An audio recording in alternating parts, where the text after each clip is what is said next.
everybody, Jason up New Age Revolution in a little bit of a different setting than they're used to me seeing. That's right, this is not the cave. This is not the ranch. This is the office.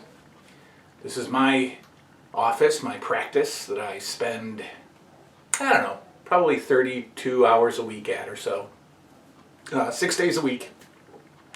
In here, sitting back and forth with folks, talking about their lives. Many of you know what I do for a living. I'm a private mental health and addictions therapist.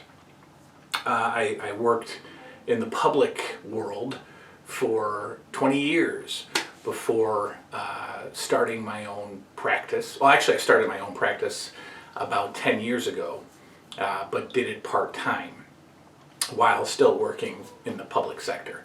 And then about 2 years ago, I decided that I didn't want to work for anybody and that I could do my own thing, my own way, if I was completely on my own. And so I put all the bricks in place, and here we are.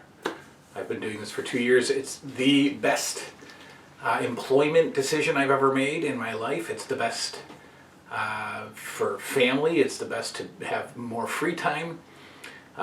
But it's also great for the people that I work with because they are exclusively mine in here, and we don't have to jump through any bureaucratic or productivity hoops that the big box stores put in place. So before we get into anything else, the very first suggestion I can make to you guys, if you are seeking mental health care or addictions treatment, is to find a private provider. The big boxes, the clinics, are easy to find, easy to access, and relatively easy to get connected with. But their focus is a little bit more numbers based. It's almost like a factory line. That's been the experiences that I've had everywhere I've worked. That it's about productivity, it's about experience, it's about filling a roster, filling a caseload, and their clinicians are bogged down with sometimes 85 to 100 people on their caseload. Do the math with that. Try to fit that into a 40-hour week, right? It can't be done.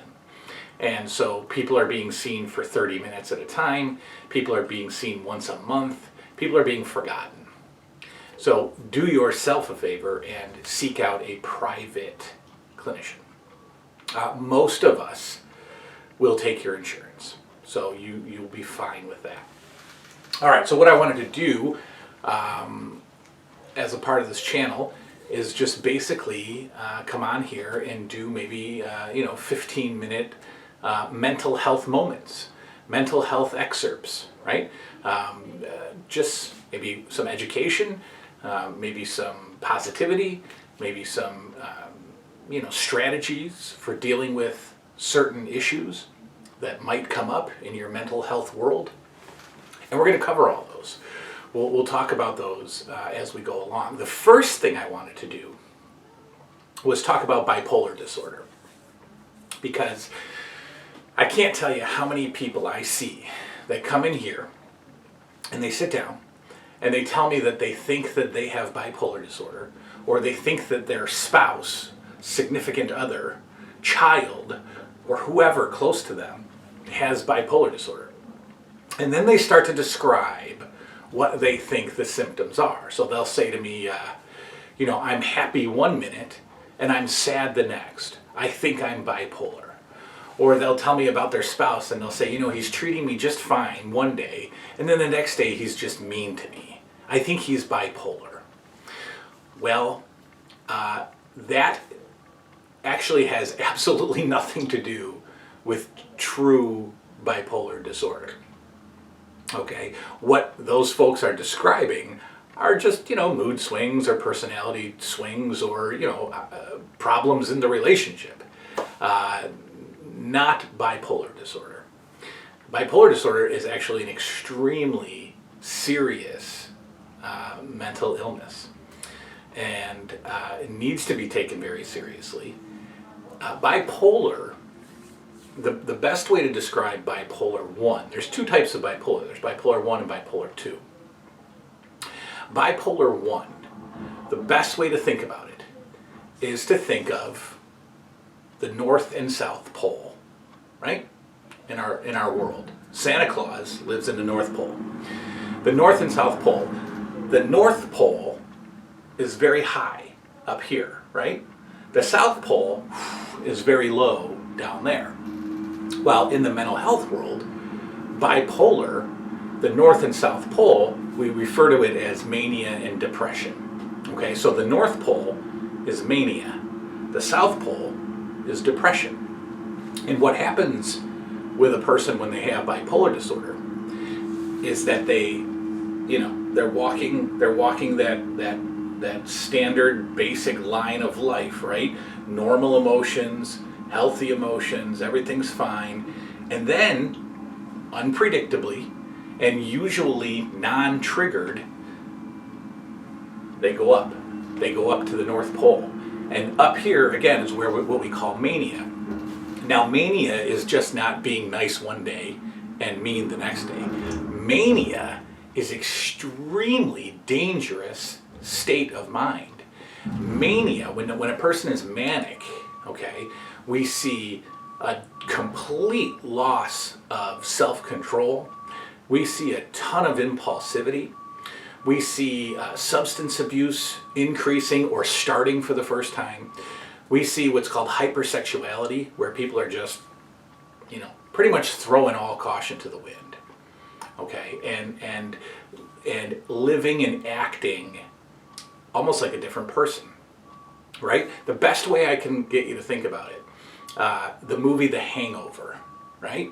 The movie The Hangover, I could say, was basically a manic trip for all those guys, right? That's a perfect example of where a person can go when they are manic, right? They can just go off the chart behavior-wise, unpredictable, unsafe, impulsive behavior, decision-making, etc. Okay? And that stage, right, that state can last for days, it can last for weeks, right? And in some cases it can last a little longer. Then what'll happen to that person who has been up in the North Pole for a couple of weeks, just doing bizarre things, also included with mania, sometimes you'll see changes in appearance of people. They're I used to see some women who would come in with their, really over-the-top makeup or really over-the-top hairstyles or very unpredictable styles of dress. Just very manic, right? Psychotic episodes can happen with mania. So a person who's manic might have some psychotic symptoms like hallucinations, hearing things or seeing things that aren't real. These feelings of grandiosity, right? This untouchable, grandiose behavior or thought pattern. Delusions, right? All sorts of scary stuff. Very, very serious stuff. What'll happen next, in order to qualify for the bipolar diagnosis, a person will then, maybe return to their pole or their equator, let's say, their state of normality, regular baseline living, and then they'll dip down to the South Pole. And that's where we get the depression part of bipolar. And during the depressed period of time, a person has all the usual symptoms of depression, but oftentimes in their case it's a lot more severe. So with folks who have bipolar depression, we see inability to get out of bed. We see, job performance is impacted. People are calling in sick to work. They're not going to work. They're quitting their job, right? They can't get out of bed. Certainly thoughts of suicide. We can see an increase in substance abuse as well, right? We can see an increase in substance abuse with mania and with depression, right? You guys know all the symptoms of depression. So then that person would cycle back to baseline again. And then unpredictability would hit and they'd run manic again or they'd go depressed again. But that's what true bipolar disorder is. Two different poles of emotions, North Pole, South Pole, both very, very extreme. Okay? So, mood swings from one day to the next is absolutely not bipolar disorder. Mania that lasts 2 weeks, 2 months, and then cycling down to depression that lasts 2 weeks, 2 months, that's bipolar disorder. So you've heard the term manic depression, right? Manic depression is what we used to call bipolar disorder. Okay, so bipolar disorder is not necessarily brand new. I mean, we've been calling it bipolar for probably 10 years or so. But before that, it used to be called manic depression. Okay, because you were either manic or depressed. So when you hear people talk about manic depression, that's bipolar disorder. And we need to educate. People need to be educated because people will come in here and they'll tell me I have manic depression and I have bipolar, and I'm like, hang on a second, somebody's not feeding you the correct information. Now, as far as treatment goes, if you have true bipolar disorder, you have to be treated with what we call a mood stabilizer, a medicine. Okay, it's dangerous to give somebody with true bipolar an antidepressant like Lexapro or Wellbutrin or Prozac, because that antidepressant in a true bipolar person could actually ignite mania. Okay, so here we think we're helping you, we're giving you an antidepressant, but you're actually bipolar, and that antidepressant is almost going to spike you up into a manic episode. Very, very dangerous, mistreated person who's true bipolar and getting treated with just an antidepressant. So there's another classification of meds called mood stabilizers. And that's like the most popular is lithium. Lithium is probably the #1 prescribed med for bipolar disorder. And it stabilizes the chemicals in your brain and stabilizes you so that you are now living at baseline. It's a mood stabilizer, right? It's going to hopefully prevent you from getting manic. It's going to hopefully prevent you from going depressed. And it's going to keep you, hopefully, at a stable baseline. Depakote, Lamictal are sometimes mood stabilizers. And so those are that's the med portion of the treatment. I would also be called in to treat bipolar disorder, doing the therapy portion of it. And basically the therapy portion of bipolar is trying to help a person control the symptoms of whatever pole they are in. Okay, so a person with bipolar who's currently in a depression state, I would help them try to control the symptoms of depression. Same with mania. Mania therapy and treatment is a little bit more like stability and maintenance. Okay, we're not going to get a whole lot done in talk therapy when a person is off the chart manic, doing that whole hangover movie type scenario, right? It's hard to get them down here just through talk. A lot of times you'll see folks who are manic hospitalized. They will go to the hospital for a period of a couple of weeks to try to stabilize their mood. Very, very, very serious stuff. Okay, so that is what I want you to know about bipolar. Bipolar is not just mood swings. Not at all. So your girlfriend, your wife, your husband, who is in a good mood on Saturday and a bad mood on Sunday, he's not bipolar. That's just life, right? He's just struggling with something. And not bipolar. You don't want bipolar. It's a very, very serious, often hospitalizable condition that really, really needs to be treated with proper medication. So that's that. That's your bipolar update. Now there is something called bipolar 2.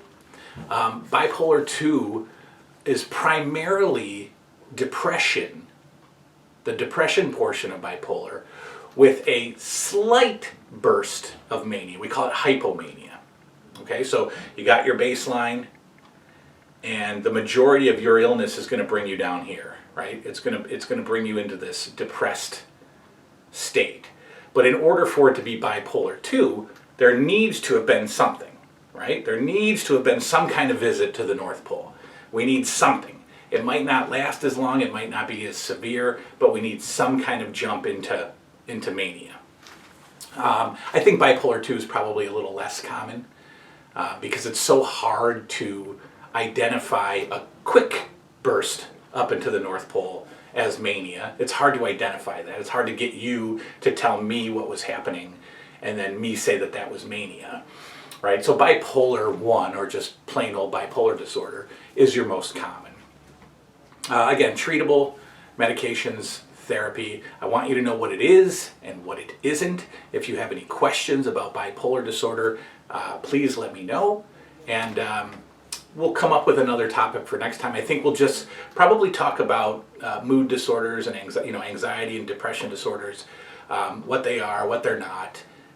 Use the right words, right? There is no such thing as clinical depression, right? That's not a diagnosis. I hear people talk about that all the time. I've got clinical depression. There's no such thing, at least in the billing world or the diagnoses world. There's no such thing as clinical depression. But it's something that doctors use. It's something that people use.